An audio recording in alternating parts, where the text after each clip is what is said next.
Imagine waking up and knowing nothing, not your name, not where you are, not why your body feels like it's been dead for years, because it has. Ryland Grace opens his eyes to fluorescent light, to the hum of machines keeping him alive, and to two bodies beside him, his crewmates. Gone before the mission even began.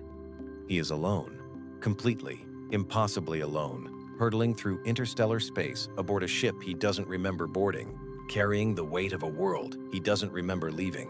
8 billion lives depending on a man who can't recall his own face. The panic is absolute. The silence is worse. And then he hears it.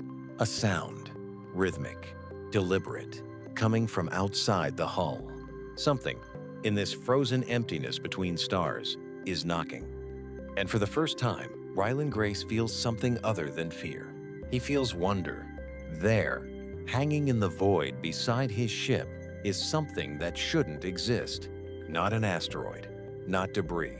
A vessel engineered, intentional, unmistakably built by someone.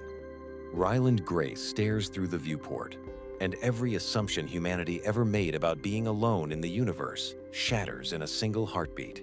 Then comes the tapping again. Not random, not threatening. 1, 1, 2, 1, 2, 3. Mathematics. The universal language spoken by something that has never seen Earth, never breathed its air, never known its wars or its music. And yet, across the impossible gulf between two evolutionary histories, this creature chose the same bridge Ryland would have chosen. Logic, pattern, reason. It isn't trying to frighten him, it's trying to talk to him. And slowly, with trembling hands, Ryland Grace taps back. How do you speak to someone when you share no words, no gestures, no common history? You start with what the universe itself agrees on. Prime numbers, 2, 3, 5, 7, tapped back and forth like a heartbeat between strangers. Then simple drawings, a star, a circle, a line pointing here. Rocky responds not with images but with sound, musical chords rippling through frequencies Ryland's ears were never designed to parse. There are failures, glorious, absurd failures. Ryland points to himself and says human. Rocky vibrates something that sounds like a jazz trumpet arguing with a cello. Neither understands. Both try again. And then, a breakthrough. One concept lands cleanly. Then, another. Then, a cascade. Rocky learns yes. Ryland learns good, good, good. And somewhere between two alien minds, laughter needs no translation. The astrophage is eating the sundae, tiny organisms, impossibly ancient, harvesting stellar energy and dimming humanity's star 1 degree at a time. Within a generation, Earth's crops will fail, oceans will freeze, billions will die slowly under a fading sky. But here is what Ryland Grace didn't expect. Rocky's star is dying too. His world, a place of crushing atmosphere and searing heat that no human could survive for a second, faces the same extinction.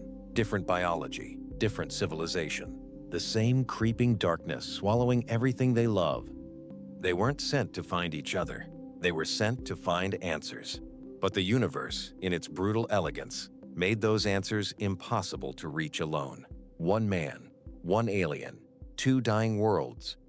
The math is simple now. They solve this together, or neither world survives at all. Watch them work. Ryland sketches equations on whiteboards, scribbling and erasing, chasing solutions through human chemistry and physics.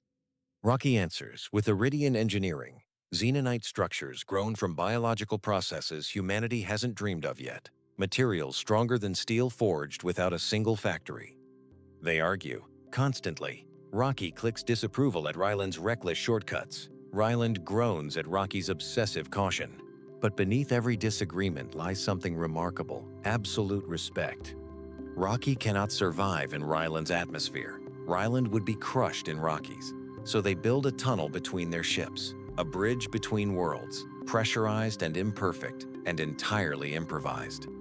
She hands him tools he doesn't recognize. He explains concepts she's never encountered.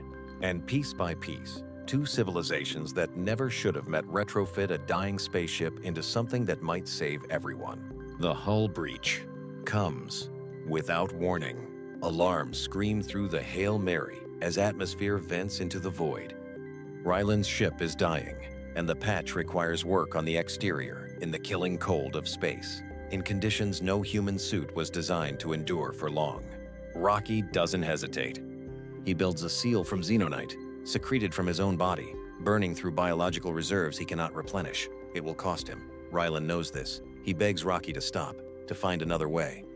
"No," Rocky says, in that musical voice now so familiar it feels like home. "You are my friend. I fix." 3 words, translated across species, across stars, across every boundary the universe ever drew between them. And in that moment, the mission stops being about science. It becomes about something the equations never predicted. The solution works. Against every odd, against every failure and close call and impossible night, they found the answer. 2 civilizations will survive. 2 stars will burn bright again. The mission is complete. Now comes the part nobody prepared them for. The ship separates slowly, drifting apart like hands releasing a long embrace. Rocky's vessel turns toward Arid. Ryland's points toward a pale blue dot he barely remembers calling home. There is no grand ceremony, no medals, no audience watching. Just 2 friends floating in the cathedral silence of space, knowing they will never see each other again. "Goodbye, friend," Ryland whispers. Rocky's chord rings back warm, resonant, trembling with something that needs no translation. They save their worlds. But standing alone in that empty ship, Ryland realizes the universe feels larger now, and so much colder. On Earth, children grow up under a steady sun, learning about the man who saved their sky. On Arid, young ones feel the warmth of their star and hear harmonic tales of a strange, soft creature from across the void. 2 monuments stand on 2 worlds, different materials, different shapes, different atmospheres pressing against their surfaces. But both tell the same story that once, when everything was ending, 2 strangers chose each other. The stars burn bright again. That matters. But what matters more is what was proven in the darkness between them. That intelligence, separated by light years and biology and every conceivable difference, still reaches out, still builds bridges, still says, "You are my friend." Perhaps that's why the universe made minds at all. Not to conquer the stars, but to find someone worth sharing them with.